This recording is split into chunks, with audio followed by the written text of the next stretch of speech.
안녕하세요. 반갑습니다. 운뽀TV입니다. 아주 중요한 부동산 세제 개편안이 발표가 됐습니다. 이틀 전이고요. 주요 정책, 특히나 이 부동산 양도세는 우리가 얘기하는 안전마진이라든지 시세 차익에 직결되는 아주 국민 생활에 밀접하게 관련되어 있는 부동산 세금이기 때문에 굉장히 많은 개편이 그동안 과거 정부에 이루어왔었고요. 그리고 이번에 윤석열 정부가 출범을 하면서 바로 이 양도세를 확 바꿔버렸습니다. 이거는 이 영상은 참고로만 보시고 제가 틀릴 수도 있습니다. 반드시 이 부동산 양도소득세 같은 경우는 몇 천만 원에서 수억이 왔다 갔다 하는 매우 민감한 부분이기 때문에 전문 다주택자 분들은 대부분 세무상담을 받고 계실 거예요. 저는 불인이 분들을 위해서 한번 왜 이렇게 정책이 자주 바뀌는 거고 부동산 세금의 종류와 이번에 어떤 부분이 바뀌었는지, 그리고 청약 실수요자분들이 청약이 당첨이 되고 나서 갈아타기에 성공해서 일시적 1가구 2주택이 됐을 때 그때 비과세 요건도 바뀌었단 말이에요. 그런 부분을 한번 천천히 최대한 쉽게 한번 설명해 보도록 하겠습니다. 구독과 좋아요는 큰 힘이 되고요. 바로 시작할게요.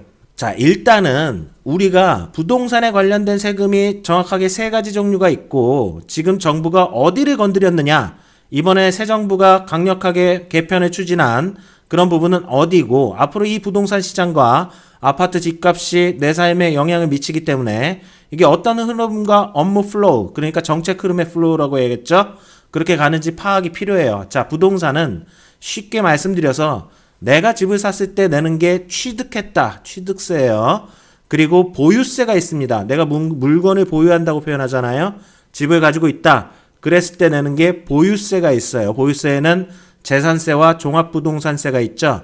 자, 양도소득세. 오늘 얘기할 포인트는 이 양도소득세입니다. 지금 새 정부가 출범하면서 이게 가장 민감한데 이것부터 바로 건드렸어요.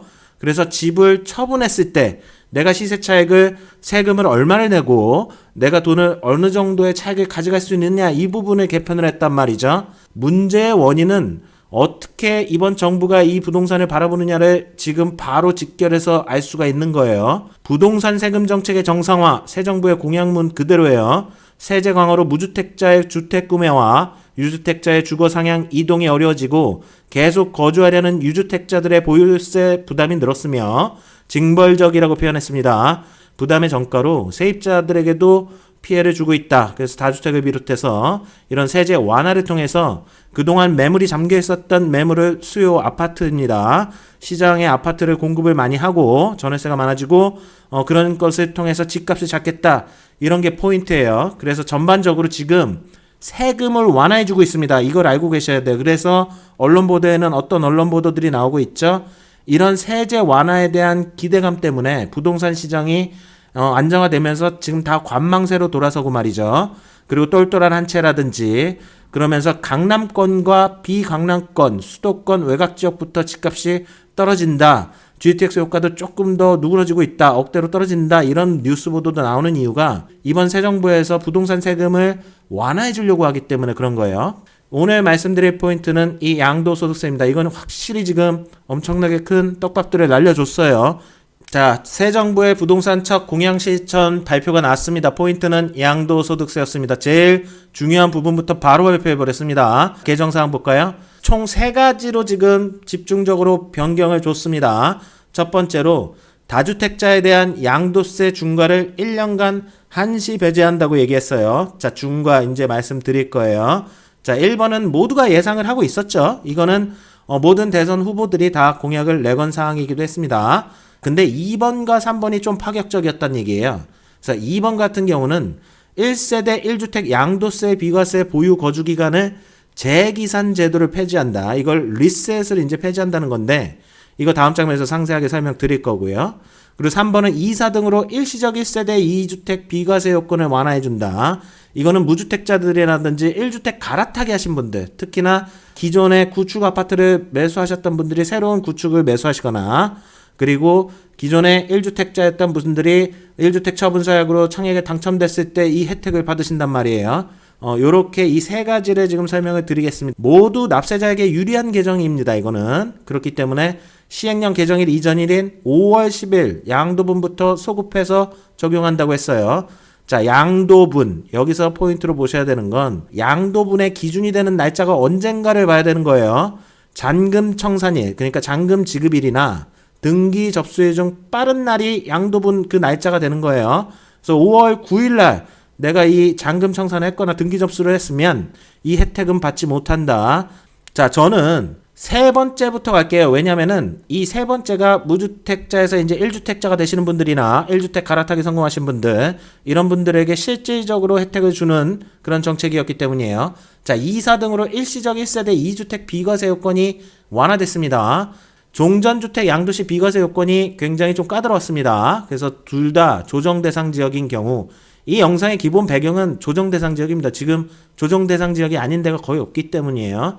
신규주택 취득일로부터 1년 내 종전주택을 양도하고 세대원 전원이 신규주택의 전입신고까지 해야 되는 요건이 까다로웠단 말이에요. 그리고 1년이라는 시간은 두 번째 주택을 취득하고 나서 다음부터 1년 내를 얘기하는데 이 기간이 짧잖아요. 그리고 요 정책 자체도 지속적으로 계속 강화됐단 말이죠. 2년에서 1년 이런 식으로 문재인 정부 시절에 말이죠. 조정대상 지역 내에서 종전 신규주택 모두 조정대상 지역인 경우에는 종전주택 양도기한을 2년으로 완화해 줍니다. 1년에 더 플러스 해준다는 거예요.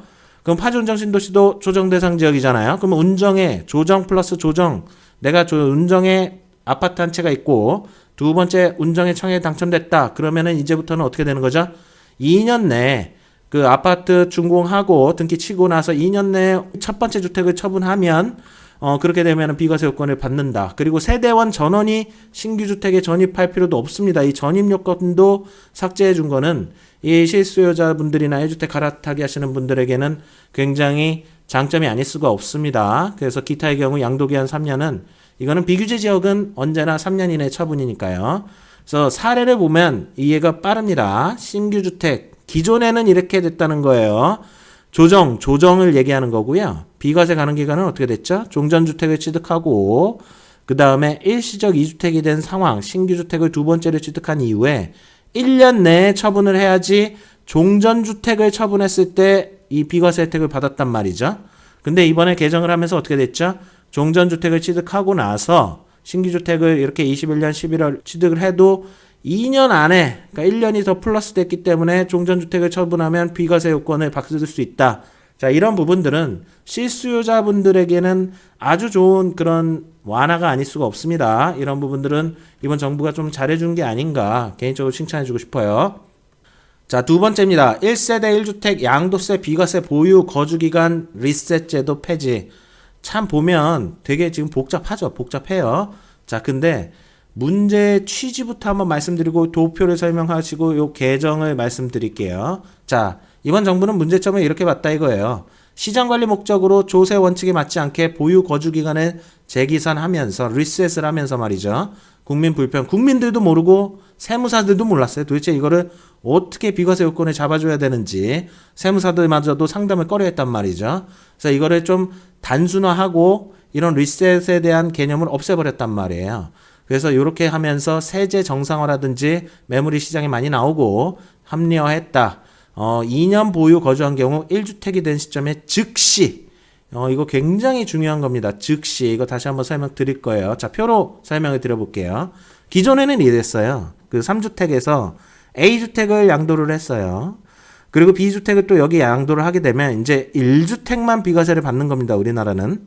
그러면 이건 다 세금을 낸다는 얘기잖아요. 세금을 낸다는 얘기인데 1주택이 된 시점부터 보유와 거주를 2년을 충족을 해야지만 비과세를 받을 수 있었어요. 과거 정부 시절에는 말이죠. 그러니까 이걸 리셋 시점이 여기라는 거예요. 이게 리셋이 됐다는 얘기예요. 근데 이거를 이제 개정을 하면서 어떻게 개정을 했느냐.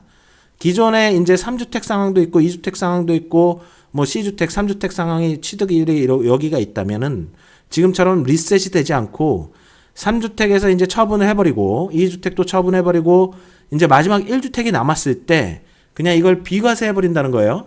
지금 이거는 굉장히 획기적인 거죠. 그러니까 실제 보유 거주한 기간은 리셋을 없애버렸기 때문에 3주택제 팔고 2주택 팔고 그 다음 1주택이 돼서도 이 보유 3주택이었 때의 보유 기간까지 다 인정을 받는 거예요. 리셋 시점이 똑같아졌잖아요. 지금 2주택 상황이랑 3주택 상황이랑요. 이렇게 되면서 아까 말씀드렸죠. 즉시예요. 즉시. 즉시 비과세를 해준다고 했습니다. 자, 이 얘기는 뭐죠? 지금 뭐 3주택, 2주택 이거 팔 때조차도 조정지역에서 1년간 중과유예와 장특공을 1년간만 해준다고 했고요. 그러면 다주택자분들은 요 혜택을 받아가면서 주택 처분하고 그 다음에 만약에 보유기간까지 마지막 주택이 1주택이 됐을 때 2년을 충족했다면 즉시 비과세를 받을 수 있다는 거죠. 자, 이거는 시장에 엄청난 시그널을 주는 겁니다. 지금 다주택자분들에게 매물 빨리 내놓고 세제 혜택 받아서 처분하라는 이런 시그널을 주고 있다고 보시면 되는 거예요. 자, 그리고 우리가 다들 기대했죠. 다주택자 양도소득세 중과를 1년간 한시적으로 배제해 줍니다. 지금까지 다주택자들이 장기보유 특별공제를 받을 수 있었나요? 받을 수 없었습니다. 부동산 시장 관리 목적으로 다주택자에게 과도하게 높은 세금을 부과했다.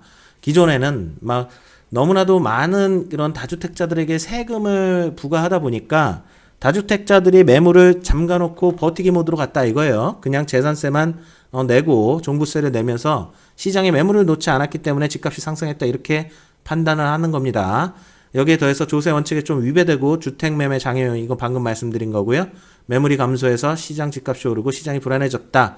이 포인트 1은 제가 마지막으로 말씀드리는 게 이유가 3주택자 그리고 주요 지역 조정 대상 지역 뭐 고가주택이라든지 말이죠. 이런 것들이 섞여 있는 분들에게 더 많은 혜택을 주는 지금 제도라는 거예요. 일시적이긴 합니다. 1년. 이거를 영구적으로 줄 수는 없는 거죠. 그러면 부자들이 계속해서 부자가 되는 상황이 올 수가 있기 때문에 부익부, 빈익빈 이런 사다리를 주거사다리라든지 이런 것들을 적절히 조절하면서 일시적으로만 적용을 해준다고 합니다. 그래서 보시면 3주택 이상 그냥 요것만 보세요. 화면 멈춰놓으시고 한번 차근차근 읽어보시고 여기 보면은 그냥 쉽습니다. 지금 양도가액 그러니까 시세 차익 뭐 이런 것들을 봤을 때 중과가 되면 어디가 더 지금 세금 절감 효과가 높죠? 비싸고 3주택 이상 다주택이 많으신 분들이 더 세금 혜택을 많이 받아가게 됩니다. 이번 포인트 1 다주택자 양도세 중과 1년간 한시 배제는 말이죠. 이거는 뭘 얘기하는 거죠? 이거는 실제적으로 얘기해서 강남권이라든지 주요 지역의 다주택자분들이 매물을 많이 내놓아라. 지금 이번에 똘똘한 한 채로 전환을 하고 강남권의 수요가 많아지면 그리고 주요 강남 인하든 분당, 판교라든지 말이요. 이런데 매물이 쏟아지면 집값이 하락할 것이다라고 예상을 하는 거죠. 자, 세율은 기본 세율인데 지금까지는 중과 세율이 엄청 낮다 이거죠. 아까도 말씀드렸지만 82.5%였어요. 기본 세율 플러스 20%, 30% 하면 막 75% 되잖아요. 그러면 여기에 지방세까지 하면 7.5% 하면 82.5%가 나왔던 건데 이런 것들을 다 배제를 해주겠다는 겁니다. 1년간 이거 굉장히 파격적이죠. 장비기 보유 특별공제는 내가 부동산을 그리고 아파트를 3년 이상 오랫동안 보유하고 있으면 뭐 15년 이상 보유했을 때는 계속 이 양도 차익에서 이 세금을 공제해 준다는 얘기예요. 이런 것들도 다주택자들에게 또 이거를 적용을 해준다고 했으니 기본 세율 플러스 장기 보유 특별 공제까지 받아가면서 내가 지금 주택을 처분할 수 있는 기회가 왔기 때문에 정말 많이들 고민을 하실 것 같아요. 자, 캐치 포인트 한번 말씀드릴까요? 자, 이제 뭐 정말 프로 선수들이기 때문에 조정 대상 지역 내 주요 핵심 다주택자분들의 선택이 어떻게 될 것이냐, 유지하느냐, 다주택을 그냥 그대로 가져가느냐, 아니면 처분하느냐, 이번 기회에 그냥 정리하느냐. 제가 봤을 때는 그렇다고 해서 정말 주요 입지에 3주택을 가지신 분들 그리고 다주택자분들이 뭐 강남권에 정말 좋은데 이거를 처분해야 되느냐 이것도 고민을 해보셔야 되겠지만 또 정리하시는 분들도 많아서 시장의 매물은 확실히 주요 지역에 나올 거예요. 그리고 절세 효과가 지금 주요 지역의 다주택, 3주택 이상자부터 극명하게 높아지는 점을 포인트로 잡으시고 아마 이분들은 워낙 전문가시니까 아마 지금 세무상담 바로 들어가셨을 것 같아요. 자, 아까도 말씀드렸지만 주요 지역의 매물들도 이제 장기 보유 특별 공제를 해준다는 거는 오래 보유했던 그리고 1주택이었던 분들 강남권의 1주택자 분들 같은 경우는 장기 보유 특별 공제 적용받거나 2주택자분들 매물 하나 처분할 가능성이 높아집니다.